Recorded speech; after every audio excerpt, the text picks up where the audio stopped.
everybody. Thank y'all for coming out. My name is James Innes. I'm a public safety organizer at New York Communities for Change, and I appreciate everybody for coming out, first of all. Second of all, I know everybody's wondering why we are out here standing in front of a Key Food, right? And I know y'all are also wondering why we have cartons of eggs and milks out here with us. So I just want to tell y'all a little story real quick. Less than a week ago, on Valentine's Day nonetheless, the Wall Street Journal printed an article titled, "In order to save money, maybe you should skip breakfast." I'm gonna say that again. Maybe, in order to save money, maybe you should skip breakfast. Now, maybe they meant that as a joke, and maybe some Wall Street Journal readers thought it was funny. And let me read a quick excerpt from it real quick. Egg prices increased 8.5% in January, month over month, and are up 70% over the last year. The highest annual increase since 1973. Now imagine yourself, a New Yorker, living in the South Bronx, living in Flatbush, Far Rockaway, or even the village of Hempstead out on Long Island. You make minimum wage, maybe a little bit more than minimum wage. You're struggling to make ends meet. And you see an article like this in the Wall Street Journal. Was that funny to you? No. Now imagine this. You're a recently returned New Yorker who's struggling to make ends meet, having a hard time to find a job, having a hard time finding housing. And you also have to pay predatory court fines and fees because you've been released from prison, because you've earned your release, because you've shown the system that you should be here in society. Now you have to pay a fee on top of that, and then a fine and a fee on top of the fine, just to be here and to be a constructive citizen with the rest of us, right? That is predatory. That is violence against our black and brown communities. And that is the reason why we are all out here today, to fight to stop these predatory fees put on us by the New York State court system. So with that, I just want to quickly thank all of y'all for coming out again. I'm standing next to the sponsors of the End Predatory Court Fees Bill Act, State Senator Salazar and Assemblymember Kenny Burgos, along with other advocates from the No Price on Parole Coalition. And we are here to say, this is predatory, this is violence, and this needs to stop. So without further ado, I'm going to bring up our first speaker. She's a state senator from Brooklyn.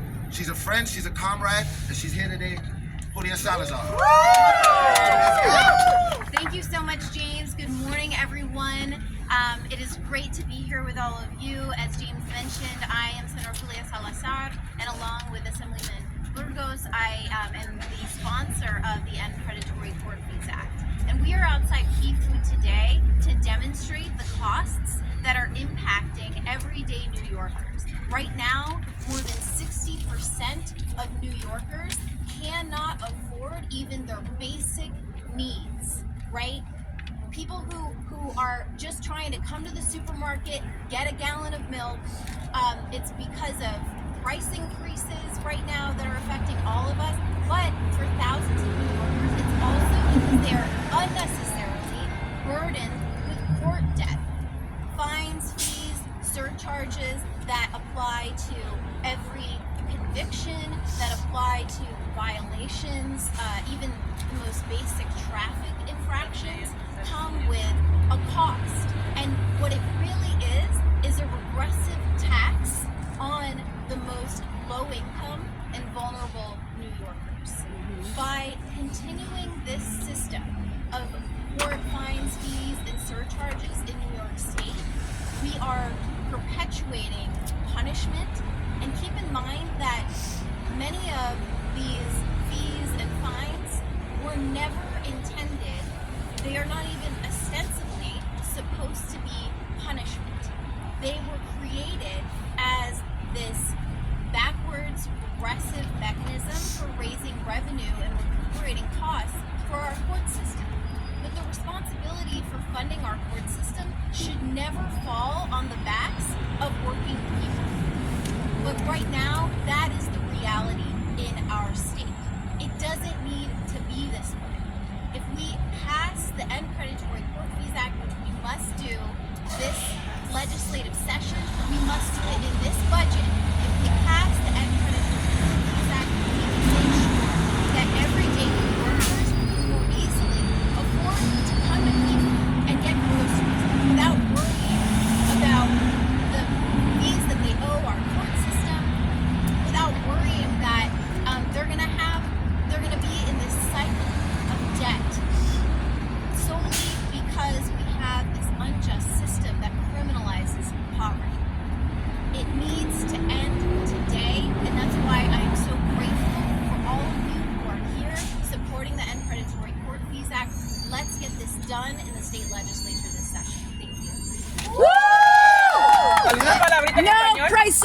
justice! No price on justice! No price on justice! No price on justice! No price on justice! Thank you for that, Senator Salazar. Before I go on, I just want to tell everybody for no reason at all that I'm from the Bronx. That's no reason, man. There is a reason because our next speaker is also a assembly member from the Bronx. And I say that because when Bronx legislators talk, they sit there in the legislative session and they ask New York State civil judges serious questions. And when the man to my right asked this New York State judge a serious question on this topic a few weeks ago, that judge had absolutely no answer for this man. So I just want to bring up that for everybody. Assembly member Kenny Burgos from the Bronx. Good morning, everyone, and thank you all for being out here today.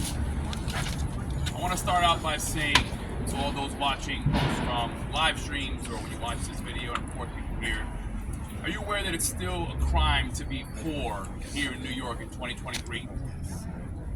And are you aware that if you're poor, you will fund that same system that perpetuates your poverty and keeps you poor? If you find yourself here in New York State or New York City, let's say pulled over by law enforcement and get a traffic ticket, a few months later you're going to find yourself in traffic court. When you go to that traffic court, you may find yourself with a bill much higher than you anticipated. And that's whether or not you pled guilty or not guilty. You may ask yourself, if I plead guilty or not guilty, how am I getting a higher fee? You may get a higher fee even if the judge decides not to give you a fine. And why is that? That's because of mandatory court fees. A system that oppresses the poorest people, our communities of color throughout the state of New York, and it has to end today. And it doesn't stop at traffic court. From minor infractions to penal law, there are mandatory court fees through every level of our court system. If you're charged with a single violation, you get charged with a $95 fee. A misdemeanor, $175. A felony, $300. And again, this is a mandatory fee whether or not the judge decides to put a fine on top of it. Now, what sense does it make to have a government agency built on justice, supposedly funded by the poorest people in our state? A system that many times can make you unemployed, unemployable, possibly homeless, and then ask you to pay significantly into this system to keep it out. And now, shockingly, a lot of these bills go uncollected. So we impose a bill on people we know cannot afford to pay this bill. We spend money trying to collect this bill. And then we ultimately may incarcerate that individual for not paying this bill, causing even more costs to our state. But even worse, we perpetuate the system of poverty and injustice. So if you believe in a true system of justice, if you believe we shouldn't impose a $20 million tax on our poorest communities, and if you believe that it is not a crime to be poor in the state of New York, then you also believe we should end our predatory court fees here in New York. Thank you. ¿Habla español?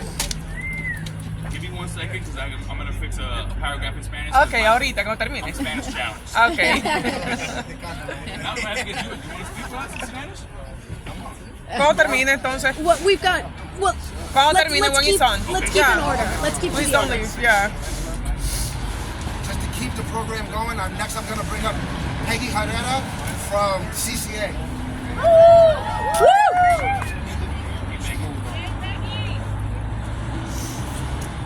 Good morning, everyone. Thank you, Senator Salazar, for just supporting us. We love you. Thank you, everyone, for being here this morning. I don't know why we're still here fighting for the same thing for too many years. It actually feels sometimes like we're begging for something that should not be in place. As I was coming, people were asking me, what's that about? That's because you haven't been effective and you have no understanding of what we've gone through. My name is Peggy Herrera, and I am a counselor for justice-involved youth and a community leader with the Center for Community Alternatives.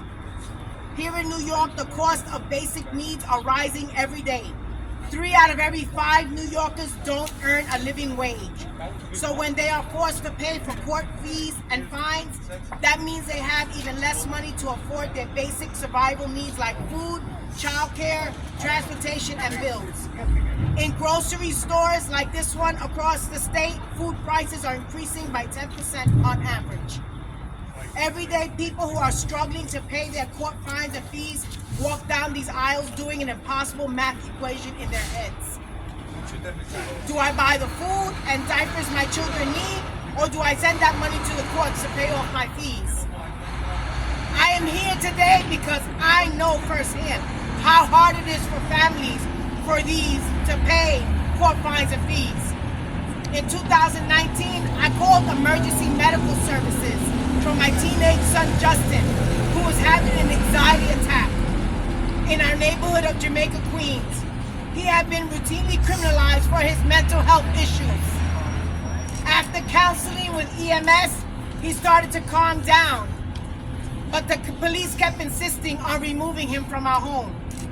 As I advocated for my son to stay home and be safe, the police took me right down and arrested me. My son never got the help he needed, and I spent the night in jail. I was in shock. I'm an advocate, a professional, and a mother. I've never been arrested before. This event and prior issues like traffic violations and my son's previous youthful offender fees led to over $12,000 of court debt. The charges against me were dropped, but it took me 4 years to pay off all the fines and fees. And when it comes to youthful offender fees, the courts don't think about who really has to pay for it. It's the parent. In fact, 63% of court debt is paid by family members. Every dollar we spend on these fees is one less dollar we have to support our families. I fought hard to pay off our family's court debt. I worked overtime and took on extra jobs when I could. Even during COVID, I had to pay. My stimulus check from the federal government went right back into paying New York's court fees. I went into credit card debt. I had to get food for our family from my church because if I wanted to pay off the court, I had to choose between affording groceries or other bills. I was able to sue the NYPD for wrongfully arresting me. But even the little money that I received from the lawsuit couldn't be used to help me and my family heal. Instead, it went right back into the court system to pay off these fines and fees. Last year, after I finally paid everything off, I was able to move my family to a private home in Long Island. Without the pressure of paying the court several times a month, I felt free and able to do more for my family. My son Justin had been asking for years to move out of the hood and to have a calm environment for his mental health. And then when the debt was finally clear and we were settled in a beautiful new home, ready to start a new chapter, I lost my son to murder. Gun violence, that's another topic. I work with justice-involved youth, and I am a strong advocate for criminal legal system reform. I want to live safely too. The safest communities are the ones with the most resources. It just doesn't make sense that New York's criminal legal system targets our Black, brown, and poor communities. Criminalizes our kids for their mental health problems and then charges us hundreds and hundreds of dollars in court fees to raise revenue. How much more do we need to go through? How much more do we need to pay? There are two worlds and two systems in New York, one for the poor and one for the rich. A wealthy person can easily pay a $175 surcharge for a traffic violation or conviction. But for poor and working class New Yorkers, like myself, these automatic fees take away from our ability to feed our families, pay for housing, and assess the resources and care we need to support our mental health, safety, and healing. Families like mine are taxed, exploited, and robbed by these fees. We are criminalized for our poverty and forced into endless cycles of debt and punishment. We must pass the End Predatory Court Fees Act and eliminate all court, parole, and probation fees and mandatory minimum fines and ban debtor's prison in New York. We demand no price on justice. Thank you. Thank you.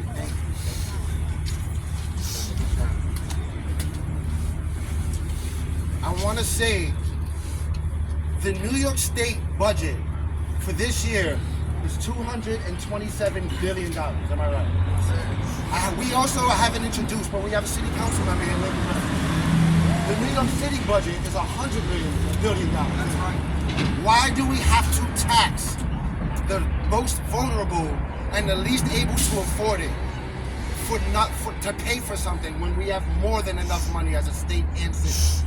I'm just gonna leave that there and bring up our next speaker, Paula Garcia Salazar from Legal Aid.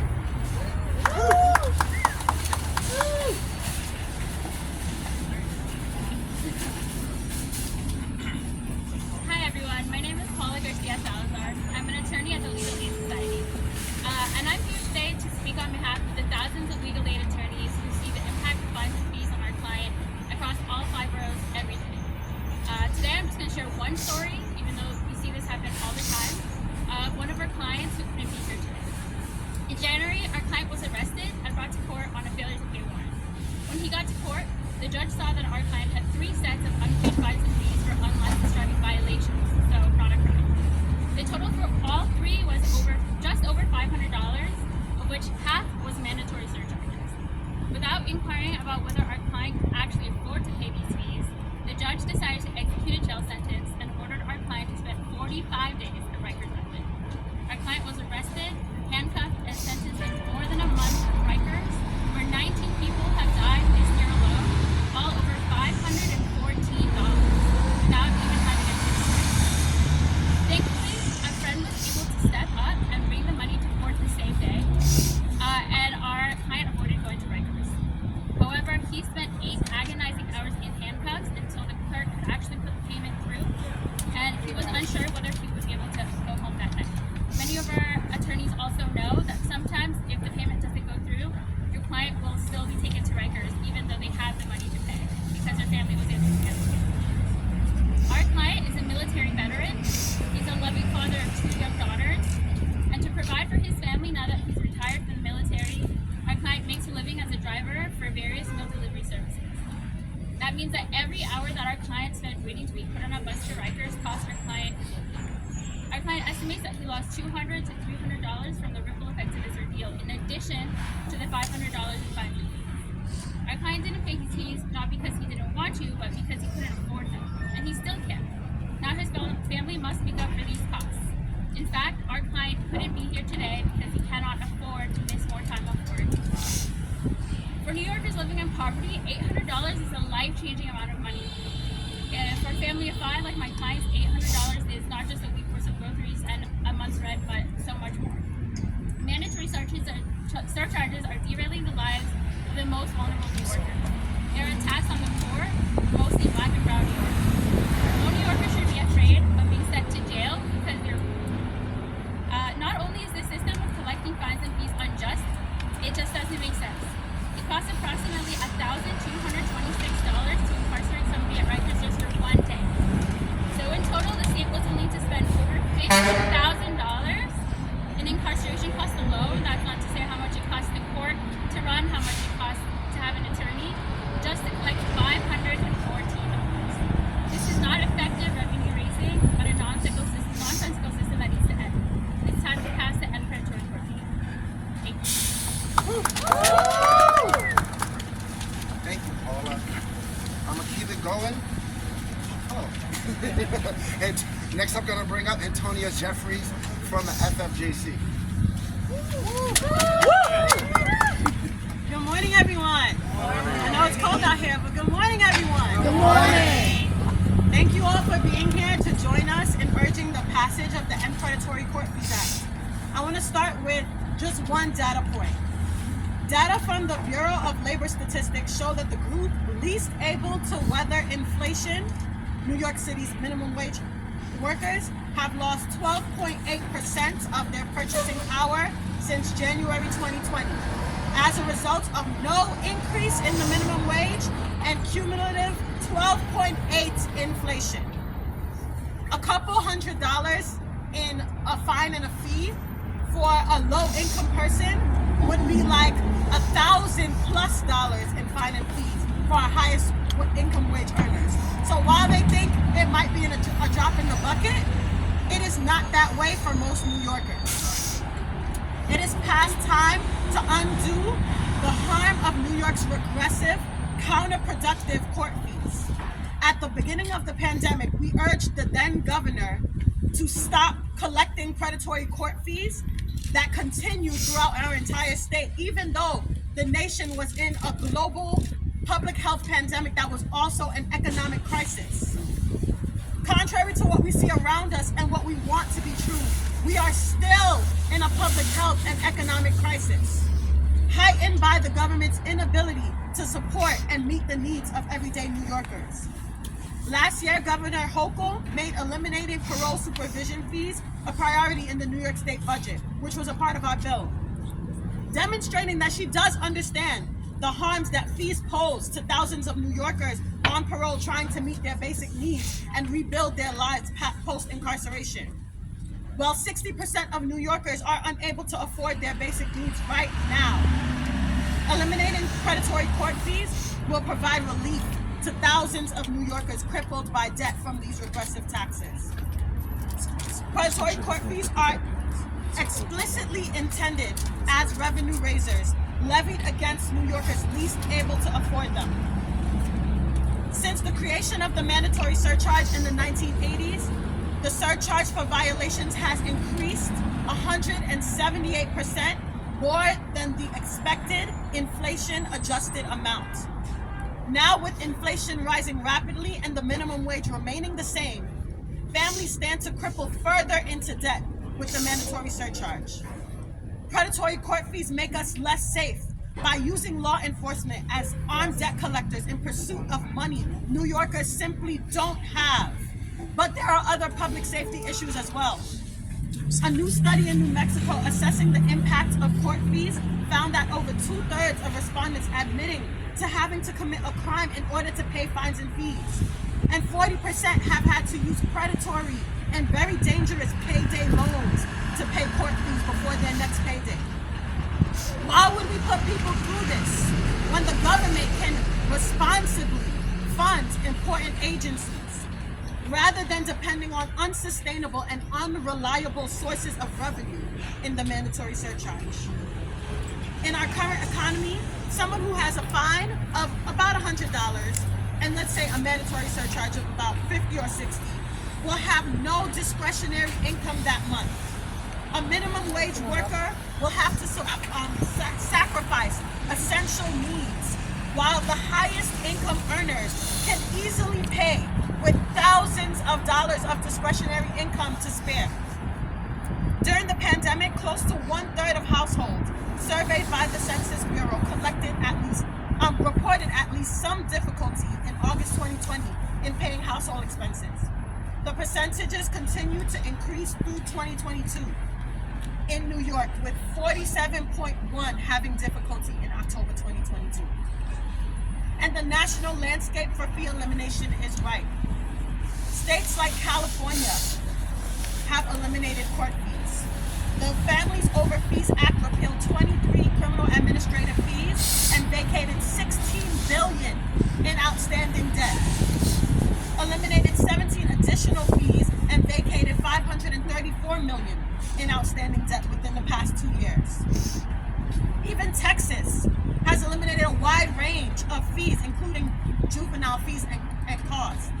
And our Northeast neighbors, Delaware, eliminated a range of fees, including parole, probation, public defense fees, and juvenile system fees. Even in Massachusetts, the governor there included a plan in the budget to eliminate parole and probation fees. We have the opportunity with the End Predatory Court Fees Act, sponsored by Senator Salazar and Assemblymember Burgos, to lead the country in fee elimination. And we need to do that on behalf of thousands, hundreds of thousands of New York families who are struggling. So we urge the passage of the End Predatory Court Fees Act this year. Thank you.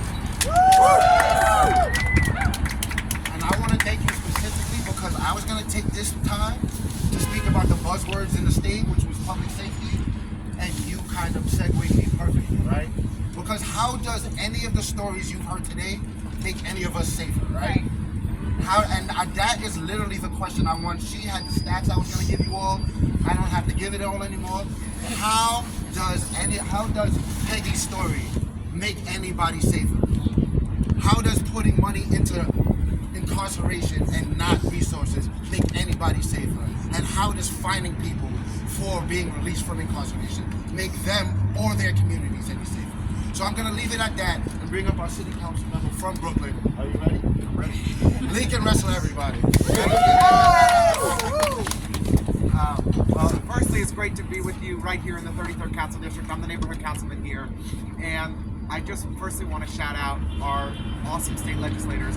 Unfortunately, I was redistricted out of Julia Salazar's district this year, but she's my forever state senator, and she's amazing. And this bill that she's been championing for years now to end predatory court fees couldn't be more urgent. And I want to congratulate Assemblymember Burgos for taking on this bill.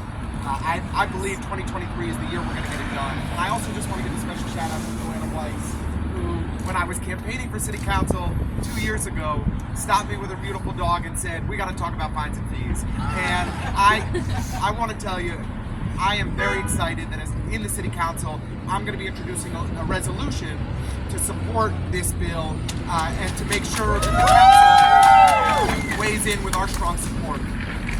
First, the same fine or fee means something different to different New Yorkers. If you look down the block here in the 33rd, here in Brooklyn Heights, you'll see brownstones that sell for many millions of dollars. $500 in fines and fees to a New Yorker who owns a multi-million-dollar brownstone is very different than to the New Yorker living on a minimum wage making $30,000 a year. Let's talk about the high price of poverty. It is wrong how we nickel and dime people just for being poor. 675,000 traffic stops last year here in New York City by the NYPD. The new stop and frisk. This is a reality that more and more New Yorkers are facing. Aggressive policing as they drive.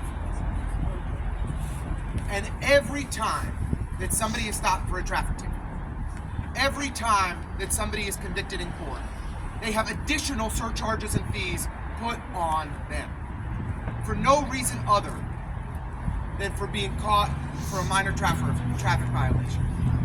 It doesn't make sense to add on fines and to add on fees that people can't afford. But that is the stated policy of the city and of the state of New York, and it has to end.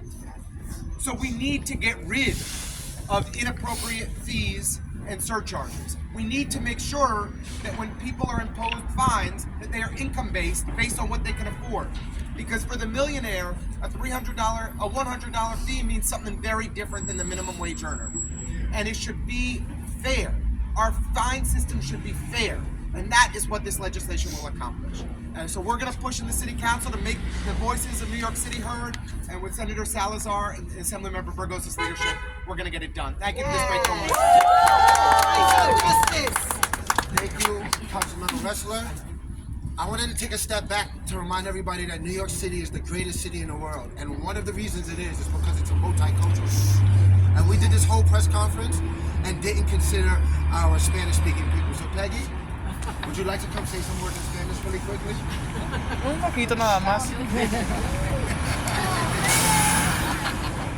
I speak El Spango. Yeah. We're in New York, we all do. Yes. Don't worry, Peggy. I'm gonna read off my phone. Oh my God. Okay. Peggy, ¿cómo usted se siente? Es una pregunta para que sea más fácil. ¿Cómo usted se siente con estos recargos adicionales? Esto me hace sentir como a ella no le importa de nosotros, si comemos o no. No le importa de los niños nosotros. Y ella está comiendo bien y nosotros estamos sufriendo. Es como estamos siguiendo a preguntar por algo que no debe estar así. Y ella no tiene récord de el dinero que cogen de nosotros. ¿A dónde va el dinero? ¿A dónde lo están poniendo? So, si no saben y no lo necesitan, deja que nosotros se queden con dinero. Ya es tiempo que ellos eliminen las multas y los honorarios con sobrecargas hoy. Esto tiene que pasar hoy y este año, no un día más, porque lo que están sufriendo son nosotros y las familias nosotros. Una pregunta para todo el grupo. Like, how many times this has been introduced? This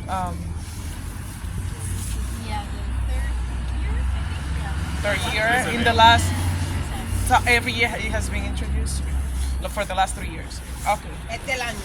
Este año. Este el año. Like in the last 5 years, like how many times? Every year or this is the year? Cada año, todos los años peleamos por Since eso. when? Do we have a date back? What year?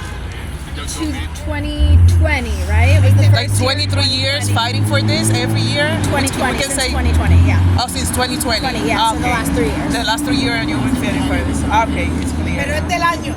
This is our year. Este el año. Este el año. It's ours.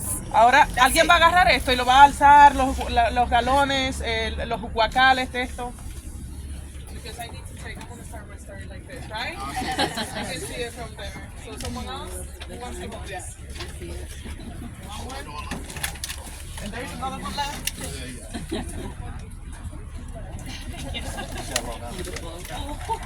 Okay, so if you want to say something. Este es el año. Este es el año. Este es el año. Este es el año. Este es el año. Este es el año. Este es el año. If you want to say it in English too, I'll take it. This is the year. This is the year. This is the year. Pass this year. Pass this bill. Pass this bill. Pass this bill. No price on justice! No price on justice! No price on justice. No price on justice. No price on justice. No price on justice. No price on justice. Yeah. Paragraph of the- Yes. Okay with- No, I don't think so. All right. You got this. You got this. No matter how it comes out, we get the message across. Mi nombre es asambleísta Kenny Burgos y estamos aquí con mi amiga la senadora Julia Salazar y luchando para acabar con las cuotas judiciales obligatorias en Nueva York, de la Corte de Tráfico a la Corte Penal. Nuestros puertorriqueños más pobres tienen que pagar estas facturas y ese no debería ser el caso. Estamos llamando a poner fin a esta práctica hoy.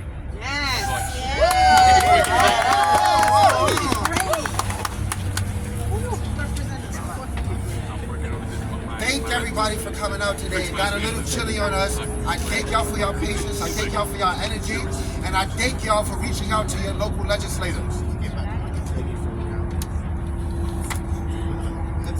Oh, I got one more speaker. Peggy from New York Communities for Change, Long Island is coming up to speak. You got this, Maggie. Over here.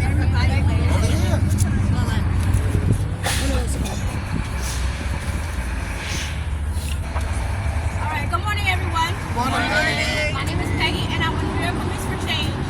I'm a mother of 3 children, and I'm going to briefly tell my story.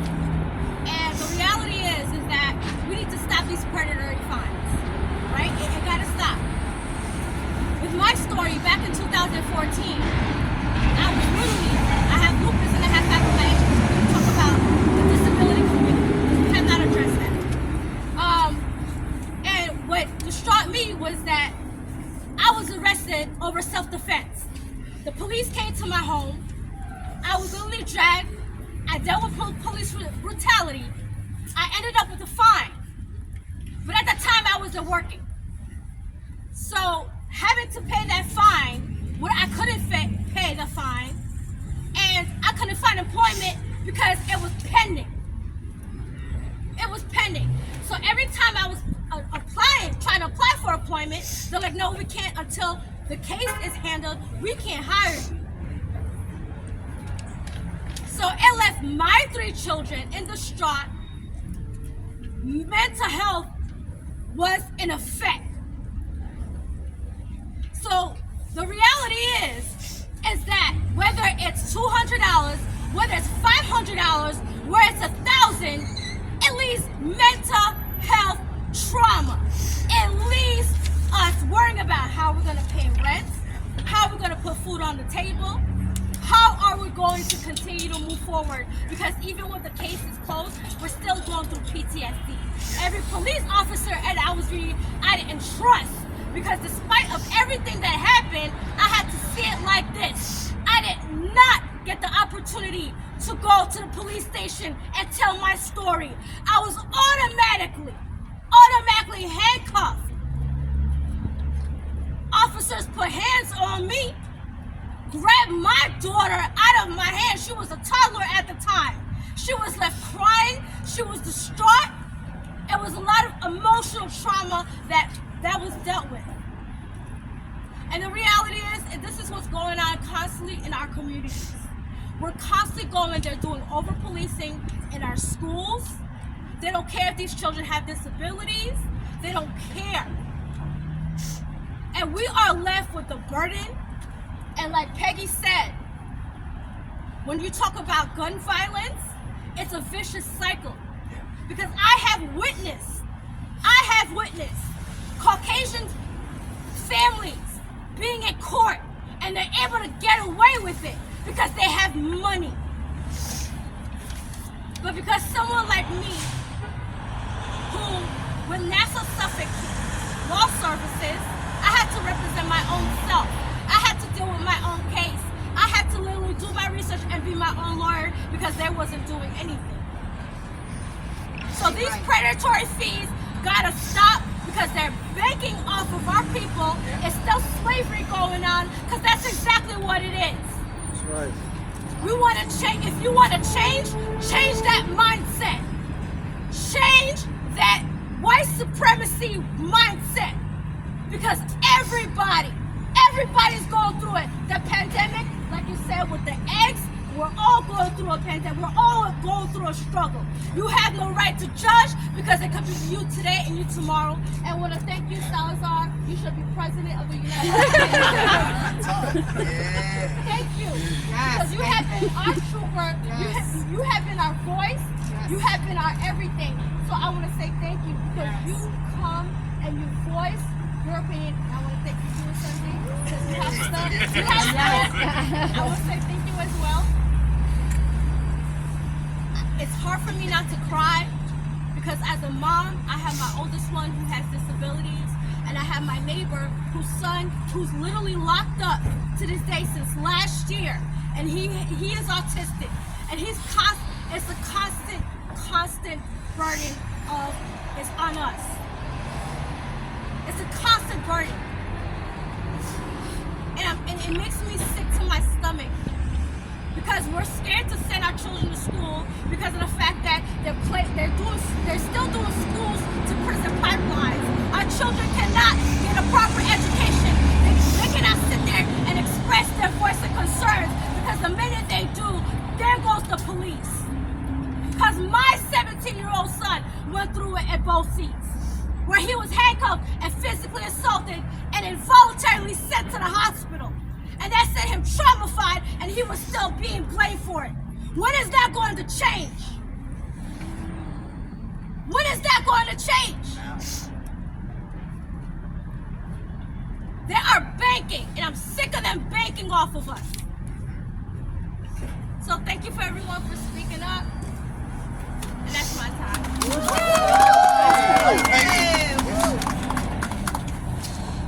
How does any of that keep us safe? How does those traumas keep us safe? That's generational because of court fees and fines. Thank everybody for coming out today. I urge you all from Buffalo to Brooklyn, reach out to your local state representatives to support the bills that these two great legislators have put out there. Thank you all for coming out and have a great day.